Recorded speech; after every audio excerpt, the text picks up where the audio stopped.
Hello friends, my name is Arnav Kumar और आज हम सीखेंगे finding centre of mass of a semi circular disc by integration method. तो एक सेमी सर्कुलर डिस्क का सेंटर ऑफ मास निकालने के लिए हम क्या क्या प्रोसीजर फॉलो करेंगे वो मैं आज आपको सिखाऊंगा। तो जैसा कि हम फिगर को देख देख के समझ सकते हैं कि इसका centre of mass x axis पे निकालने की ज़रूरत नहीं है, क्योंकि सिमेट्री से पता चल रहा है कि जो सेंटर ऑफ मास होगा वो इसी लाइन पे कहीं एक्ट करेगा। क्यों? क्योंकि जितना पार्ट यहाँ है उतना पार्ट यहाँ पे आर है, यहाँ पे आर होगा तो इसी लाइन पे एक्ट करेगा, ये तो समझ आ रहा है। तो ये कौन सी लाइन है? ये वाई एक्सिस की लाइन है। वाई एक्सिस में कहाँ लाई करेगा हमें ये पता करना है। तो उसी को पता करने के लिए हम इंटीग्रेशन करेंगे और हमें क्योंकि वाई एक्सिस में पता करना है इसलिए हम वाई सेंटर ऑफ मास का फॉर्मूला लिखेंगे। तो Y centre of mass is equal to integral of Y D M upon integral of D M. तो अब देखते हैं कि हमें एलिमेंट क्या लेने की ज़रूरत है। देखिए, सेमी सर्कुलर डिस्क थोड़ा सा ट्रिकी होता है क्योंकि इसका एलिमेंट जो लेते हैं उसके लिए हमें थोड़ी सी प्री रिक्विसाइट नॉलेज चाहिए होती है। तो ध्यान से देखिए हम किस तरह एलिमेंट ले रहे हैं। हम सेंटर से स्मॉल आर डिस्टेंस आगे जाके एक सेमी सर्कुलर रिंग ले रहे हैं जिसकी थिकनेस है डी आर। हमने क्या किया, हम सेंटर से आर डिस्टेंस, आर रेडियस आगे आए, स्मॉल आर, और डी आर थिकनेस का एक सेमी सर्कुलर रिंग लिया। तो ये जो शेडेड पोर्शन है ये मेरा एलिमेंट है।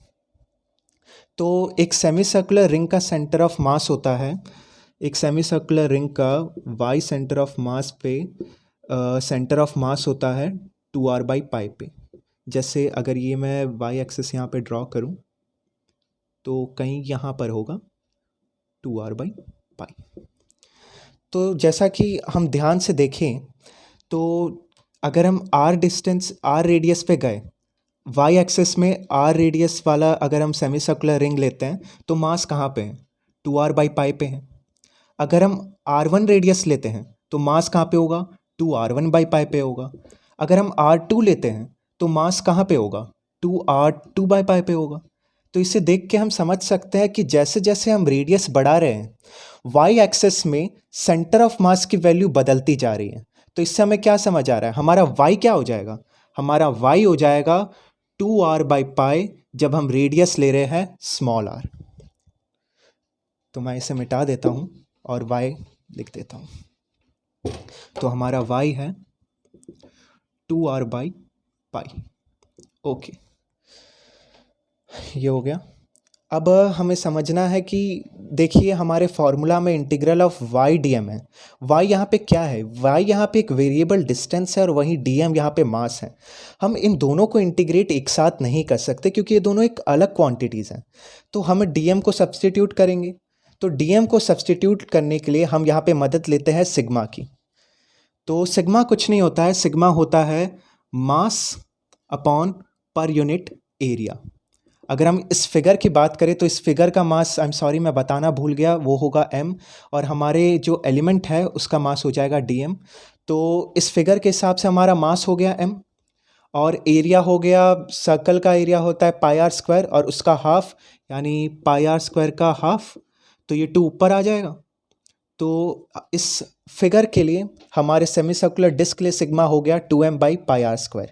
वहीं हमारे एलिमेंट के लिए जो हमारा सेमी सर्कुलर रिंग है उसका एरिया, उसका हमें मास लिखना पड़ेगा। तो उसका मास है dm और उसका एरिया कैसे निकालें?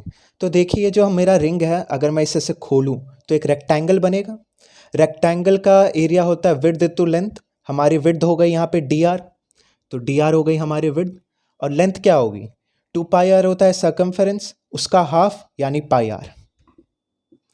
तो ये हो गया हमारे इस सेमी सर्कुलर रिंग का एरिया और इसी से हमें मिल गया डीएम। तो अब हमें डीएम को यहाँ पे सब्सटीट्यूट करना है तो डीएम को सब्सटीट्यूट करेंगे। ये डी आर पाई आर यहाँ सिग्मा के साथ मल्टीप्लाई होगा तो हमारा डीएम क्या आ जाएगा? हमारा डीएम आ जाएगा sigma pi R D R. तो ये भी मैं साइड में लिख लेता हूँ। हमारा डीएम आ गया sigma pi R D R.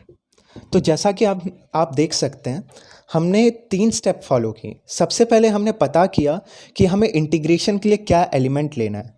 Integration के लिए एलिमेंट लेना बहुत क्रूशियल है, क्योंकि जैसा कि हम जानते हैं छोटे-छोटे एलिमेंट के समेशन से ही पूरे का एरिया निकलता है और इसी को हम इंटीग्रेशन बोलते हैं। तो पहला स्टेप होता है एलिमेंट चूज़ करना। दूसरा स्टेप होता है हमें पता होना चाहिए कि हमें y क्या लेना है, क्योंकि y एक वेरिएबल डिस्टेंस है और ये हर बार वेरिएट होती रहेगी। तो y पता होना चाहिए क्या लेना है, और एट लास्ट हमें dm को सब्सटीट्यूट करना होता है। या तो हम लीनियर मास डेंसिटी से करें, या फिर हम सिग्मा से करें, या तो हम रो से करें। तो इस फिगर में क्योंकि हमारे पास ड्यूल एक्सेस है, यानी हमारा एलिमेंट x और y एक्सेस में बटा हुआ है, इसलिए हम सिग्मा की मदद ले रहे हैं। वहीं अगर x, y और z तीनों में बटा हुआ होता तो हम रो का यूज़ करते हैं। रो क्या होता है? Mass upon volume.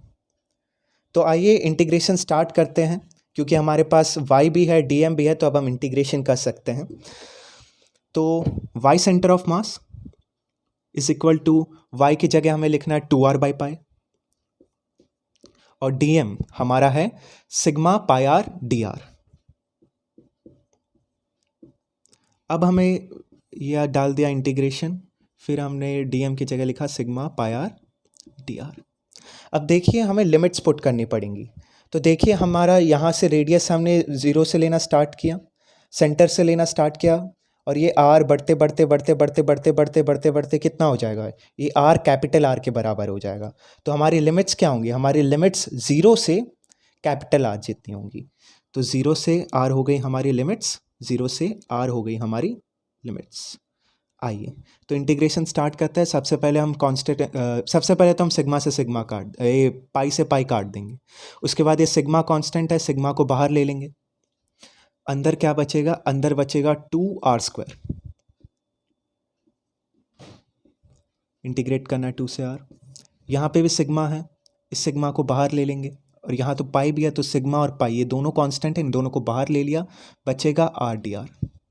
इंटीग्रेशन करना है 0 से r के लिए। मैं फिगर मिटा देता हूँ ताकि हम आगे इंटीग्रेट कर सकें। तो 2r, यहाँ से हम सिग्मा और सिग्मा काट देंगे, कैंसिल आउट हो जाएंगे।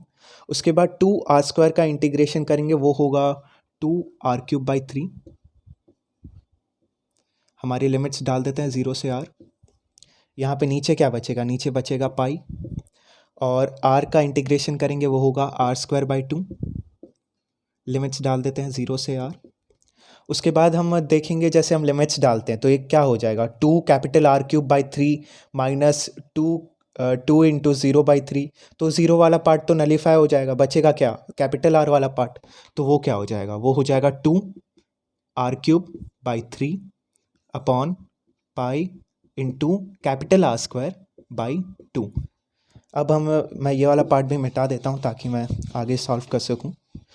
तो अब ये 2r³/3 हो जाएगा, इंटू ये वाला पार्ट रेसिप्रोकल हो जाएगा, तो 1/π इंटू 2/r²।